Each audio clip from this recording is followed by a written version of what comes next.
क्या आप जानते हैं कि मध्य प्रदेश के दिल में एक ऐसा शहर छिपा है जहां इतिहास, प्रकृति और संस्कृति का अद्भुत संगम है। रीवा, जिसे विंध्य की रानी भी कहा जाता है, आपको अपनी सुंदरता से मंत्रमुग्ध कर देगा। ये सिर्फ एक शहर नहीं, बल्कि अनुभवों का एक पिटारा है जो हर यात्री को कुछ नया देता है। रीवा का इतिहास सदियों पुराना है, जो बघेल राजवंश की वीरता और कलात्मकता की कहानियां सुनाता है। यहाँ के महल और स्मारक उस गौरवशाली अतीत के जीवंत प्रमाण हैं। इतिहास प्रेमियों के लिए ये जगह किसी खजाने से कम नहीं। Maharaja Martand Singh Judev white tiger safari और चिड़ियाघर, जिसे मुकुंदपुर सफारी के नाम से भी जाना जाता है, सफेद बाघों का पहला प्राकृतिक आवास है। ये स्थान वन्यजीव प्रेमियों और इतिहास प्रेमियों दोनों के लिए एक अनूठा अनुभव प्रदान करता है। यहाँ आप इन शानदार जीवों को उनके प्राकृतिक परिवेश में देख सकते हैं। गोविंदगढ़ किला, जिसे रीवा का मिनी कश्मीर भी कहा जाता है, अपनी ऐतिहासिक भव्यता और शांत झील के लिए प्रसिद्ध है। यहाँ आप शाही वास्तुकला और प्राकृतिक सौंदर्य का अद्भुत मेल देख सकते हैं। किले की दीवारें आपको बीते युग की कहानियां सुनाती प्रतीत होंगी। रीवा अपने शानदार झरनों के लिए जाना जाता है, जो मानसून के दौरान और भी मनमोहक हो जाते हैं। चचाई जलप्रपात, भारत के सबसे ऊंचे झरनों में से एक, अपनी गर्जना और विशालता से आपको अचंभित कर देगा।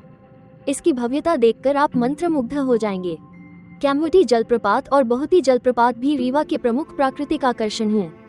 इन झरनों के पास पिकनिक मनाना और प्रकृति की शांति का अनुभव करना एक अविस्मरणीय अनुभव है। प्रकृति प्रेमी यहाँ आकर अपनी आत्मा को तरोताजा महसूस करेंगे। देवकोठार के बौद्ध स्तूप प्राचीन बौद्ध संस्कृति और वास्तुकला के उत्कृष्ट उदाहरण हैं। ये स्थान शांति और आध्यात्मिकता की तलाश करने वालों के लिए एक आदर्श गंतव्य है। यहाँ की शांत आभा आपको एक अलग ही दुनिया में ले जाएगी। रीवा की स्थानीय संस्कृति और जीवन शैली बेहद आकर्षक है।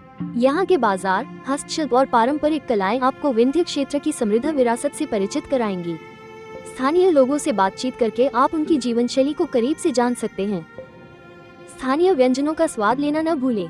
दाल बाफला, कोदो कुटकी के व्यंजन और पारंपरिक मिठाइयाँ आपके स्वाद कलिकाओं को एक नया अनुभव देंगी।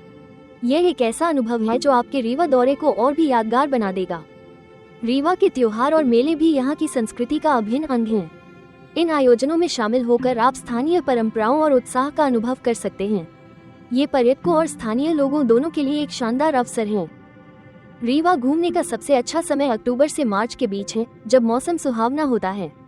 अपनी यात्रा की योजना बनाते समय इन महीनों को प्राथमिकता दें। ये समय झरनों और ऐतिहासिक स्थलों का आनंद लेने के लिए आदर्श है। स्थानीय परिवहन के लिए ऑटो रिक्शा और टैक्सियां आसानी से उपलब्ध हैं। आप अपनी सुविधा के अनुसार इनका उपयोग कर सकते हैं। शहर के भीतर घूमना काफी आसान और किफायती है।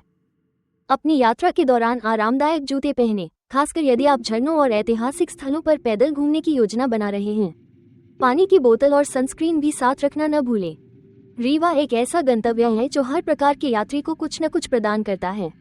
चाहे आप इतिहास के शौकीन हो, प्रकृति प्रेमी हो या बस एक शांत छुट्टी की तलाश में हो, रीवा आपको निराश नहीं करेगा। तो अब और इंतजार क्यों? रीवा की सुंदरता और संस्कृति का अनुभव करने के लिए अपनी अगली यात्रा की योजना बनाएं। इस अद्भुत शहर की खोज करें और अपने अनुभवों को सोशल मीडिया पर #रीवा डायरीज और #एक्सप्लोर MP के साथ साझा करें। हमें बताएं कि आपको रीवा में सबसे ज्यादा क्या पसंद आया।